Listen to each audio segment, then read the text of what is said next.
Teman-teman sekalian, ingat nggak tahun 98 apa yang terjadi?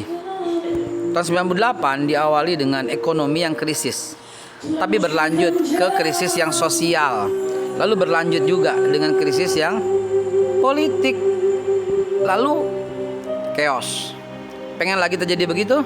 Ya enggak lah, yang rugi siapa? Kita semua. Kita semua tuh rugi.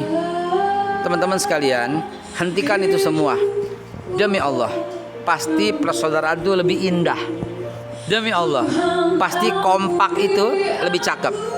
Sekarang kita krisis ekonomi. Udah stop. Hentikan di situ. Jangan sampai merembet ke krisis sosial. Jangan sampai merembet kepada krisis politik. Nanti berujung kepada chaos. Kalau chaos siapa yang rugi? Kita semua. Bangkitnya itu nggak lagi. Dari tahun 98 sampai tahun 2020 kita belum bangkit loh. Negara lain udah bangkit. Kenapa? Karena mereka bisa melupakan dendam politik. Tapi kita yang ngomong ini Haikal dan teman-teman tahu betapa saya pada waktu itu mendukung paslon tertentu. Dan sekarang enggak lagi. Kenapa? Karena udah selesai. Kapan lagi ntar mau berdebatnya? Ntar tahun 2024. Selesai semua. Presiden cuma satu. Nggak mungkin ada presiden dua.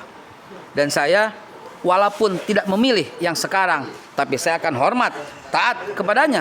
Kenapa? Karena memang presiden cuma satu. Tapi kalau salah, boleh dikritik.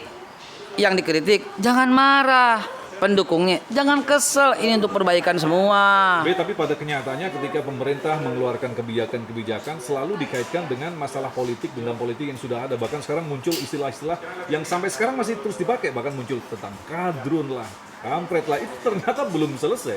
Itulah sebabnya kita tidak akan pernah menjadi bangsa yang besar kalau kita tidak melupakan ini semua.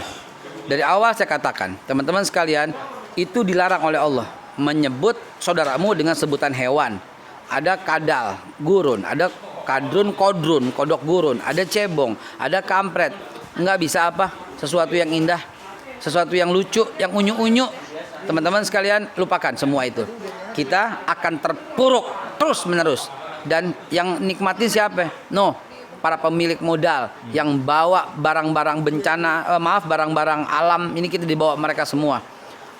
Sumber emas, timah, bauksit, dan segala macam nikel. Kalau dibawa semua hilang, kita jadi negara miskin loh.